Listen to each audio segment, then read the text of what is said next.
Wake up!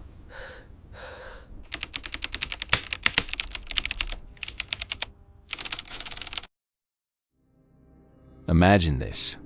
You're in your bed, safe in that peaceful space between dreams and waking. But something pulls you out. Not a sound, but a feeling. That deep, primal instinct that you are no longer alone. You slowly open your eyes, and in the familiar darkness of your own bedroom, you see it. A shape, a silhouette of a person standing motionless right beside your bed. Today, I'm going to share 3 true, terrifying accounts from people who didn't have to imagine this because they lived it. It is the ultimate violation of our safest space. A real-life nightmare that feels inescapable. It's that feeling of complete and utter paralysis. The silent scream that gets caught in your throat when you realize the locks on your doors meant nothing. It's the horrifying knowledge that while you slept, vulnerable and unaware, someone was there, just watching. That is the specific, chilling terror that everyone, deep down, is afraid of. But what if you could understand this fear? By exploring these real encounters, from a chilling figure in a hat to a visitor who was just watching, we're going to uncover the patterns and the chilling reality of what it means to wake up to a stranger in your room. These stories are more than just tales of terror. They are warnings. Now, before we open our eyes to the darkness, make sure you are subscribed to Whispered Fear and have activated the bell. You don't want to be caught sleeping when the real nightmares begin. Don't open your eyes. Our first story comes from a single mother named Amelia. For her, fear wasn't an abstract concept. It was a tangible, everyday calculation. It was the fear of her 7-year-old daughter, Maya, scraping a knee at the park. The fear of a looming deadline for her remote work as a medical coder for Kaiser Permanente. The fear of the stack of bills on the kitchen counter of their small rental house in the Laurelhurst neighborhood of Portland, Oregon. Amelia's fears were real, logical, and exhausting. She thought she knew all of their shapes and sizes, but she was about to learn of a new kind of fear, one that didn't live in spreadsheets or doctor's bills, but in the silent, watchful darkness of her own home. Their house on Southeast Ankeny Street was a classic Portland craftsman, 100 years old, full of charming imperfections that had drafts, creaky floors, and a temperamental furnace that clicked on with a startling roar. But it was their sanctuary. It was the place where Amelia could finally exhale after a long day of juggling ICD-10 codes and Maya's elementary school schedule. Her evenings had a comforting rhythm. Dinner, homework, a bedtime story for Maya involving a brave princess and a clumsy dragon. And then, finally, silence. A silence she both craved and, as a single parent, slightly feared. It was a silence filled with the weight of her own responsibility. The first incident was so small, so insignificant, she almost didn't register it. It was a Tuesday night. Well past midnight, she was in her own bed, the glow of her laptop casting long shadows on the wall as she tried to get ahead, start on the next day's workload. The house was quiet. Maya fast asleep in her room down the hall. As Amelia's eyes scanned a complex medical chart, she felt a sudden instinctual urge to look up. She glanced towards her open bedroom door, out into the darkness of the hallway.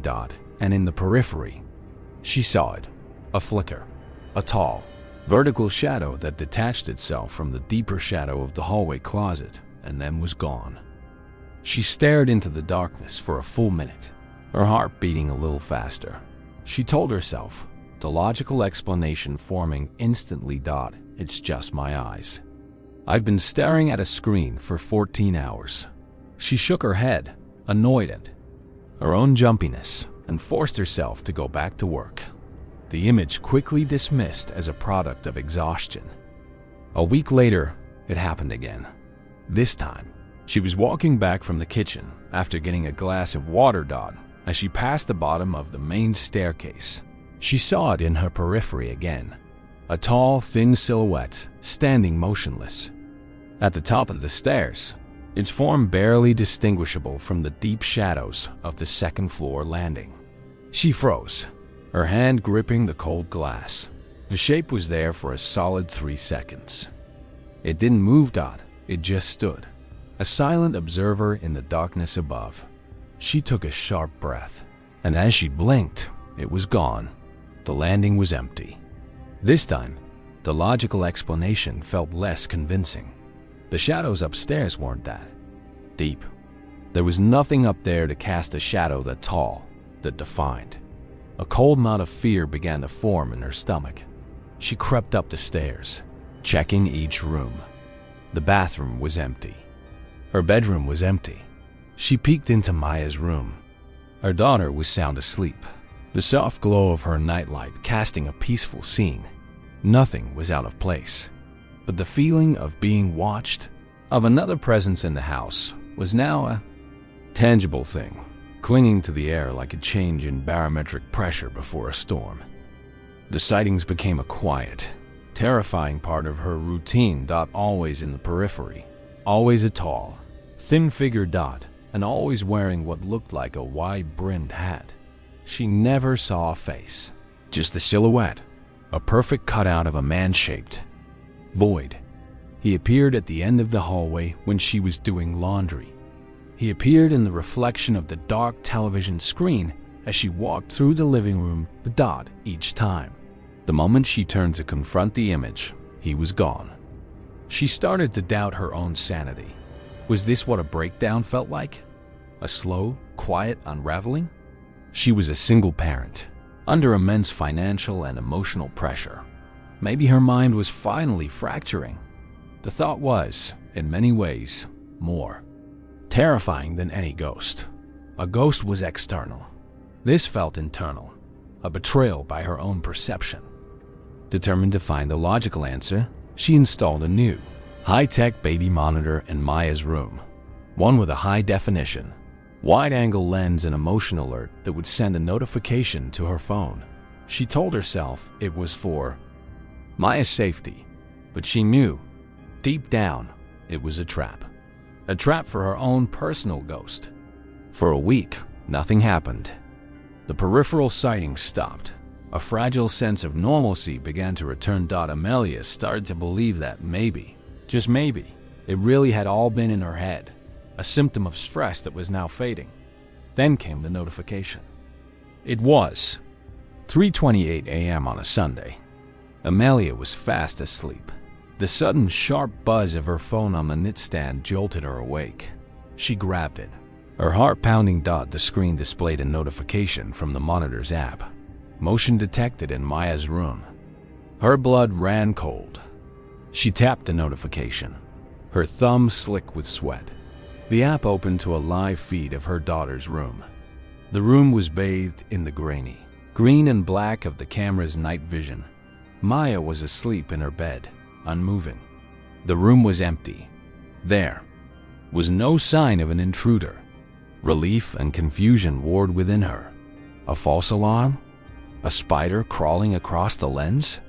She was about to close the app when she noticed a small icon indicating a new recording had been saved. The motion alert had triggered a 30-second clip. She took a deep breath and pressed play. The video showed the same silent, empty room. For the first 10 seconds, nothing happened. Then, from the bottom right corner of the frame, from a spot on the floor that the camera's wide-angle lens barely covered, a shape began to rise. It was not a person standing up. It was a silhouette, a two-dimensional shadow, peeling itself off the floor as if it were a piece of black fabric being lifted by an unseen hand. It rose, impossibly thin until it stood at its full height. A tall, slender figure wearing a wide-brimmed hat. It stood motionless for a few seconds. A perfect black cutout against the green-gray of the night vision. It wasn't casting a shadow. It was a shadow. Then, it turned its head and looked directly at the camera. There was no face, just a smooth, dark surface, but Amelia felt its gaze, a cold, intelligent awareness that reached through the screen. The figure slowly raised one long, thin arm and brought a single shadowy finger to where its lip should have been, in a gesture of hush. And then it simply dissolved. It didn't walk away. It didn't fade. It just broke apart into 1,000 tiny motes of darkness that swirled in the air for a moment before vanishing completely. The video ended. Amelia didn't move. She couldn't. She was paralyzed by a fear so absolute it felt like a physical death. It was real. It wasn't in her head. It was in her daughter's room, and it knew about the camera. The hushed gesture was not a coincidence. It was a message. A threat. I know you're watching. Keep this to yourself. She didn't sleep for the rest of the night. She sat on her bed, watching the live feed of her daughter's room, her eyes burning, searching for any sign of its return. Nothing. The next morning, she knew she had to get Maya out of that house. She called a friend, her voice a strained, trembling whisper, and arranged for them to stay there for a while. She told her friend there was a gas leak scare, a lie that tasted like ash in her mouth. She packed a bag for her and Maya, her movements frantic. She just had to get through the day. That evening, as she was giving Maya her bath before they left, she heard a sound from downstairs, a loud, scraping noise from the basement. It sounded like a heavy piece of furniture being dragged across the concrete floor. She told herself. Rusty. The old boiler. But the furnace wasn't on. She told Maya to stay in the tub for a minute, that she would be right back. She crept down the stairs, her heart pounding. The door to the basement was at the end of the kitchen. As she approached, she could see that it was slightly ajar. She always kept it closed. She pushed the door open. The single bare bulb at the bottom of the stairs was on, and the scraping sound was louder now, coming from the far corner of the dark, musty basement. She took a step down the wooden stairs, peering into the gloom, and she saw him. It was the man in the hat, but he wasn't a shadow anymore. He was a man, a real solid, flesh and blood man. He was tall, thin, and wore a dusty, dark overcoat and a wide-brimmed fedora that shadowed his face. He had his back to her, and he was dragging an old, heavy wooden chest across the floor. Amelia shouted, her voice echoing in the damp space. Who are you? Get out of my house. The man stopped. He slowly, so slowly, turned around, and Amelia saw his face. It wasn't blank. It wasn't a void. It was a normal face. An old man's face, with tired, pale blue eyes and a network of wrinkles. He just looked sad. He rasped, his voice like dry leaves. I'm sorry. I didn't mean to frighten you. I'm almost done.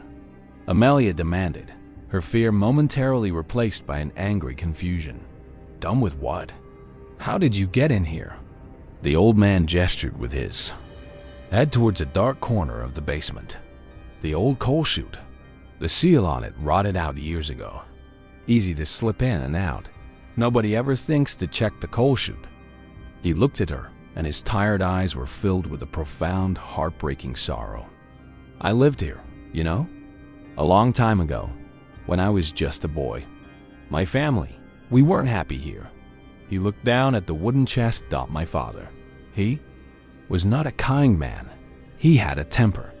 And a hat. Always wore that hat. He paused, and a single tear traced a path through the dust on his wrinkled cheek. There are things buried in this house. Memories. Bad ones. They cast a long shadow. Amelia stared at him, the pieces of the puzzle clicking into place. With a horrifying, sickening finality. The shadow. The figure in her periphery. The man in the hat. It wasn't a ghost. It wasn't a demon. It was him. This sad, broken old man. He had been sneaking into her house for weeks, for months, moving through it like a ghost, a silent observer in the corners of her life. The man she had seen wasn't supernatural. He was just a man, and that was infinitely more terrifying. She whispered, the words like ice in her mouth. "You've been in my daughter's room." The old man's eyes widened in genuine confusion. "What? No, never. I would never. I just stay down here. In the shadows, Dot, it's the only place. I feel safe." But as he said it, his form seemed to flicker. For a split second, the image of the sad old man was overlaid with the silhouette of the tall, thin shadow figure she had seen on the baby monitor. The two realities, the man and the memory, the intruder and the ghost, seemed to be merging. The old man said, his voice growing fainter, "Dot, it's time for me to go now." He turned and began to walk, not towards the coal chute, but towards the solid concrete wall at the back of the basement. "I'm sorry for the intrusion." And as he walked, his solid form began to lose its cohesion. He became translucent, a figure of smoke and memory, before walking directly through the wall and disappearing completely. Amelia stood alone in the silent basement, her mind a wreck of terror and pity. Had he been real? Had he been a ghost? Or had he been something in between? A memory so powerful, a trauma so deep, that the house itself had given it a physical, shadowy form? She never found out. She grabbed her daughter and left that night, abandoning everything. She learned later that the old man she had spoken to, a man named Arthur Crane, had died in that very house 50 years earlier under circumstances the police had deemed unfortunate. She now believes that what she saw was real, in every sense of the word. She believes that she was being haunted not by a ghost, but by a trauma, a living, breathing memory that had learned to walk the halls, to stand in the corners, to cast a long, dark shadow, a shadow that wore a hat. Do you want to play? Our next story comes from a young man named Alex, who learned that the most terrifying intruders don't force locks or break windows. They find the cracks in your home and in your sanity and slip through them in the dead of night, Dot. And sometimes they don't come with threats, but with the sound of a child's laughter. Alex and his wife, Beth, were the proud, if perpetually exhausted, owners of their first home. Dot, it was a century-old duplex in the Tremont neighborhood of Cleveland, Ohio, a place of historic churches, steep hills, and houses that stood shoulder to shoulder, sharing walls and secrets. They had poured every cent of their savings and a significant amount of sweat equity into the down payment and renovations. Alex worked as a resident architect at a downtown firm, a job he loved but that demanded long hours, while Beth was a freelance graphic designer, her days a frantic ballet of client deadlines and managing their new mortgage. They were house poor, sleep deprived, but happy. The house on Professor Avenue wasn't just wood and plaster. It was the foundation of their future. Their bedroom was on the second floor, overlooking a small, fenced-in backyard. It was their sanctuary, the one room they had managed to finish completely. The old house had its orchestra of sounds, the groan of the hot water pipes, the settling of the foundation, the distant rumble of the RTA rapid transit line. Alex knew these sounds. He had cataloged them, internalized them. They were the sounds of home. The first time he heard it, he wasn't even sure it was real. He was hovering in that hazy, liminal space between sleep and wakefulness, sometime around 3 a.m. It was a sound so out of place, so alien to the house's usual nocturnal symphony, that his dreaming mind almost rejected it. It was a giggle, a child's giggle, high-pitched, soft, and impossibly close. It seemed to come from the foot of their bed. He drifted closer to consciousness, the sound pulling him from the depths of sleep. He lay perfectly still, listening, his eyes still closed. He heard nothing but the familiar hum of the furnace and the soft, steady breathing of Beth beside him. He dismissed it. It had been a dream, a vivid auditory hallucination bleeding into his waking moments. It was strange, but nothing more. He rolled over and fell back asleep. A few nights later, it came again. This time, it woke him instantly. The same sound. A soft, clear, childlike giggle, seeming to emanate from the dark corner of the room near the wardrobe. It was a joyful sound. The kind you'd hear in a playground, but in the oppressive silence of a 3 a.m. bedroom. It was deeply, fundamentally wrong. He sat up in bed, his heart pounding. The room was dark. The only light, the faint orange glow of the street light, filtering through the blinds. He scanned the shadows. Nothing. The room was still. Beth was still asleep beside him. Undisturbed, he strained his ears, listening until they rang with the effort.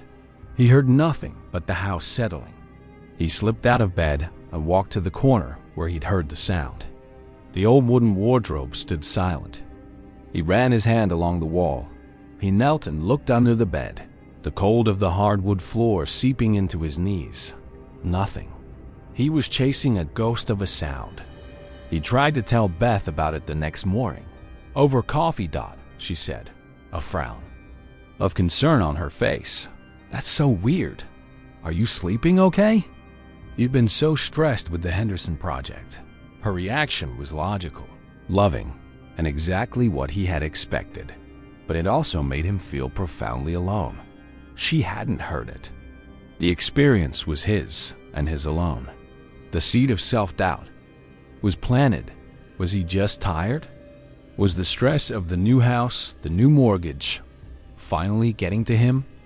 He tried to push the experience from his mind, to bury it under a mountain of rational explanations. The old pipes, a neighbor's TV, the wind. But the giggle returned. Sporadically, always between 4 a.m. It was never loud, never menacing. It was always soft, playful, and utterly terrifying in its incongruity. Sometimes it came from the corner, sometimes from the hallway just outside their door. Once, chillingly, it sounded like it came from directly underneath the bed. He began to dread the nights.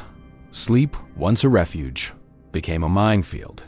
He started staying up late, working on architectural drafts until he was too exhausted to think, hoping to bypass the 3 a.m. witching hour. He grew haggard, his eyes ringed. With dark circles, Beth became more worried, suggesting he see a doctor, maybe talk to someone. The more she tried to help, the more isolated he felt. How could he explain a fear that was based on nothing more than a sound she couldn't hear? Determined to get proof, to validate his own sanity, he bought a sensitive audio recorder. It was a small, discreet device used by journalists. One night, he told Beth he was going to sleep in the guest room to catch up on some rest, a lie that tasted bitter in his mouth. He set up the recorder on his nightstand, aimed it at the center of the bedroom, and pressed record. He didn't sleep. He lay in the guest room bed, staring at the ceiling, listening. The house was silent that night. The giggle, for the first time in weeks, did not come. He felt a wave of crushing disappointment and strangely, relief. Maybe it was over. Maybe the simple act of trying to capture it had scared it away. The next morning, he retrieved the recorder. He spent hours listening to the playback. 8 hours of ambient room noise. The creaks of the house, the distant rumble of the train. Beth's soft breathing, but no giggle. He was about to delete the file when he decided to run it through an audio analysis program he used for his work. A piece of software that could visualize sound, frequencies.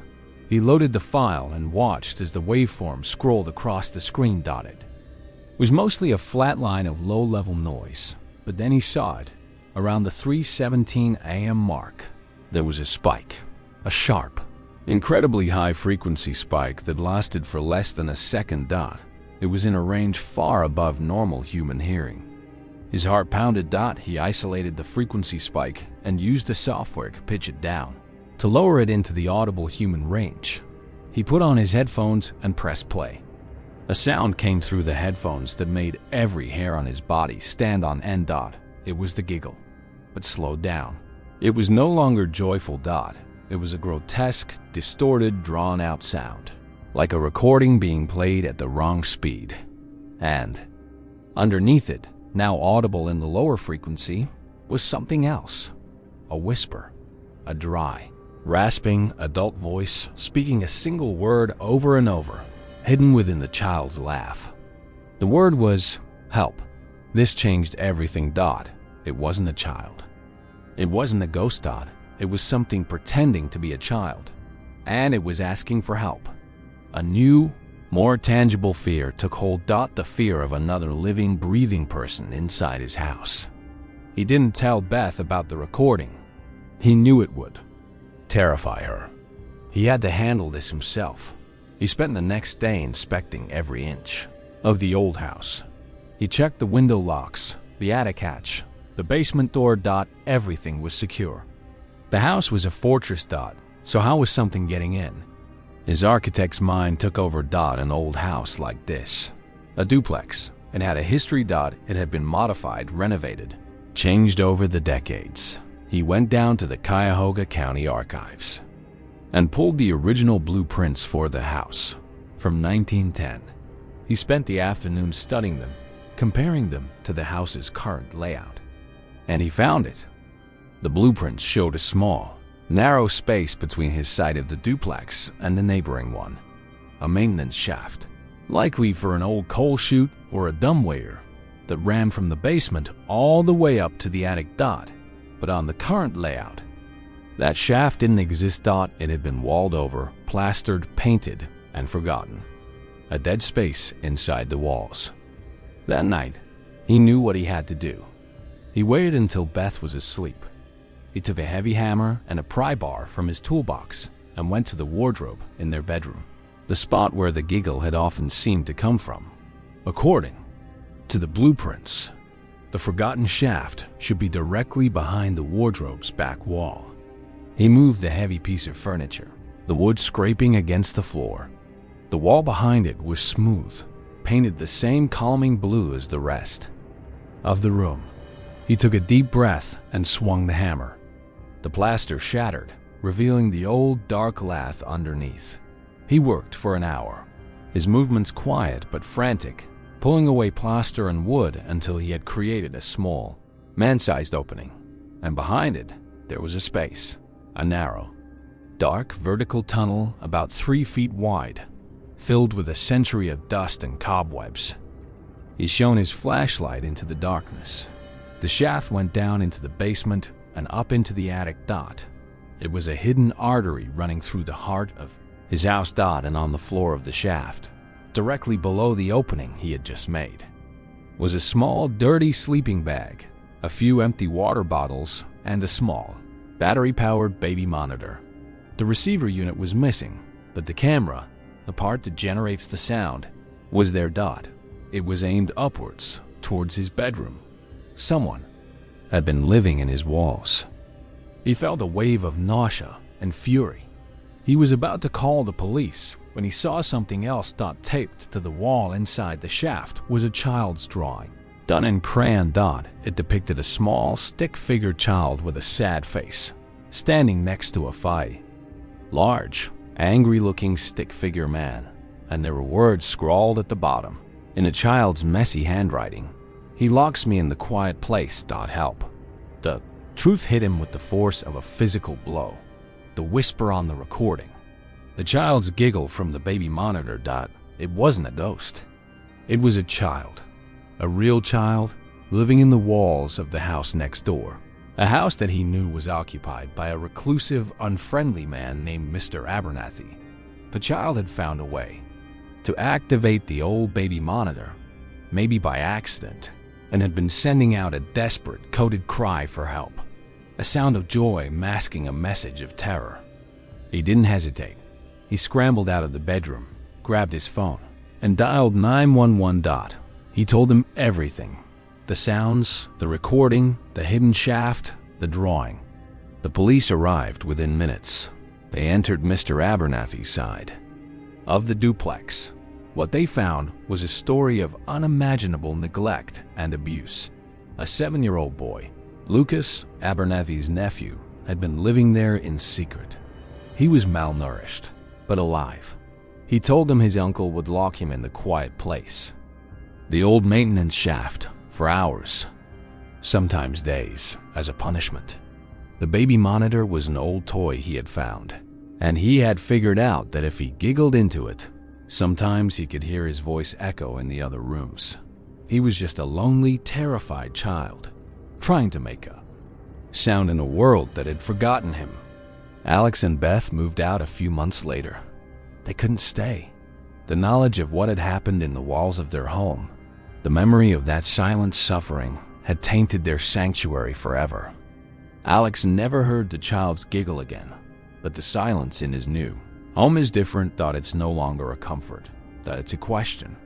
He finds himself listening, not for ghosts or monsters, but for the quiet, desperate sounds of the real world. The cries for help that are hidden just beneath the surface of our everyday lives, waiting for someone to finally pay attention. I like to watch.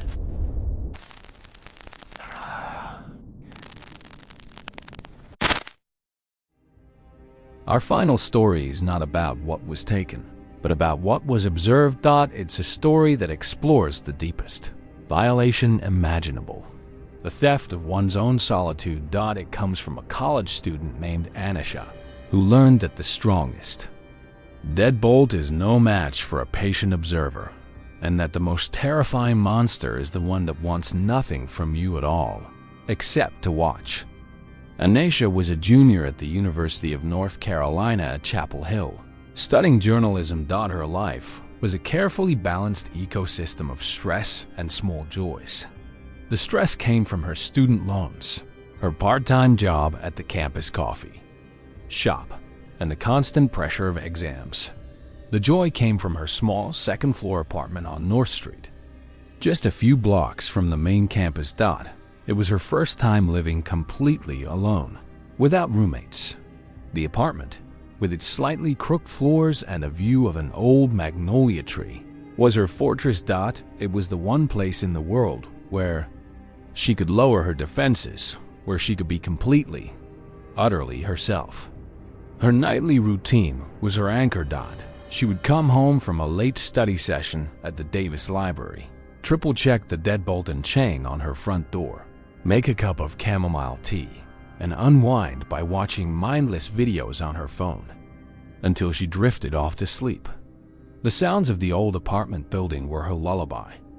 The hum of her ancient refrigerator, the distant sirens of Chapel Hill, the creak of the upstairs neighbor walking across his living room.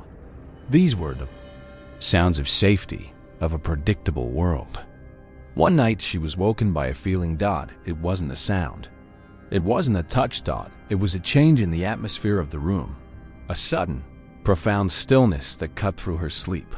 She lay in bed, her eyes still closed, her mind hovering in the gray space between dreams and reality. The air felt heavy, charged, as if with static electricity. Every instinct, every primal, reptilian part of her brain was screaming one silent word: danger. She opened her eyes. The room was dark, the only light the faint digital glow of her alarm clock on the nightstand. 3:41 am. Her eyes slowly adjusted to the gloom. She saw the familiar shapes of her room: the dresser, the bookshelf, the armchair.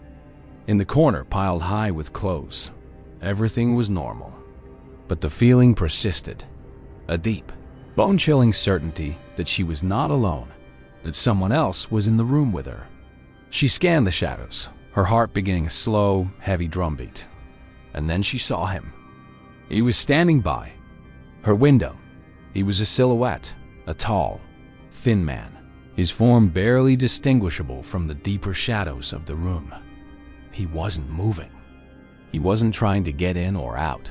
He was just standing there, his head tilted slightly, perfectly still, watching her. The scream that rose in her throat was a physical thing, a solid knot of terror, but it never made it out. She was paralyzed, pinned to her bed by a fear so absolute it felt like a physical weight. She couldn't move, couldn't breathe, couldn't look away.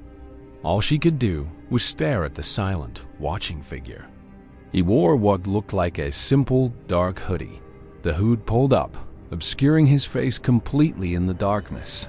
She couldn't see his eyes, his features, anything. He was a statue of pure, malevolent intent. He didn't have a weapon. He didn't make a sound. The terror came from his stillness, from his silent, patient observation. This wasn't a robbery. This was something else. For what felt like an eternity, but was probably only a minute, they remained in this horrifying tableau, the watcher and the watched. Then, as if responding to some unheard signal, the man slowly, deliberately, took a single step back, melting into the deep shadow beside the window, and was gone. The moment he vanished, the paralysis broke. Anisha scrambled out of bed, a choked sob escaping her lips, and flicked on the lamp. The room was instantly flooded with a warm, yellow light. It was empty. She ran to the window and looked down at the street below. It was deserted. She checked the window lock. It was securely fastened from the inside. She ran to her front door. The deadbolt was thrown, the chain was in place. There was no logical way anyone could have gotten in or out. She didn't sleep for the rest of the night. She sat on her bed, every light in the apartment on, clutching a heavy textbook to her chest, listening to every creak and groan of the old building. The police. She should call the police. But what would she say? That she thought she saw a man in her room, a man who had disappeared without a trace from a locked apartment. They would think she was a hysterical college student who had a nightmare. They wouldn't believe her. And a small, terrified part of her brain wasn't sure she believed it herself. The next day was a blur of exhaustion and fear. Every shadow seemed to hold a tall, thin figure. Every quiet moment was filled with the memory of that suffocating presence. She went to the local hardware store on Franklin Street and bought a new, heavy-duty chain lock for her door and a rubber wedge to jam under it at night. She also bought a security camera, a small, discreet Wi-Fi camera that she placed on her bookshelf, its lens aimed directly at the window where he had stood. She felt a small measure of control return. She had reinforced her fortress. And now she had a silent digital witness. If he came back, she would have proof. For a week, nothing happened. The camera recorded only hours of a still, empty room. The memory of the man began to feel distant, dreamlike. Anisha started to convince herself that it had been a hallucination, a stress-induced night terror. Yes. Logical explanation was, in its own way, a comfort. It meant the threat wasn't real. On the 8th night, she woke up with the same bone-chilling feeling, the same oppressive stillness in the air. She didn't open her eyes. She was too afraid. She just lay there, her body rigid, pretending to be asleep, every nerve ending screaming. That he was back. She could feel his gaze on her, a physical pressure in the dark.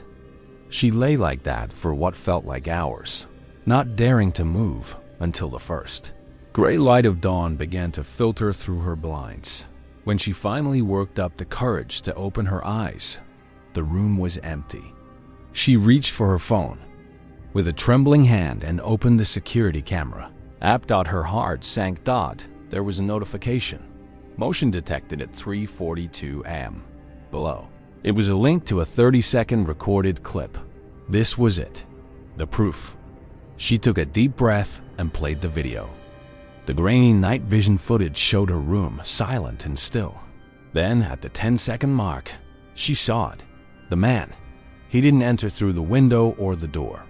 His silhouette simply coalesced from the shadows in the corner, a slow, terrifying formation of darkness into a solid shape. The hooded figure. He stood there for a moment, then glided silently across the room until he was standing in his usual spot, by the window, watching her sleep. The video was undeniable. He was real. He had been there, but the footage showed something else, something that made her feel a new, deeper level of violation. The man stood by her bed for a few seconds.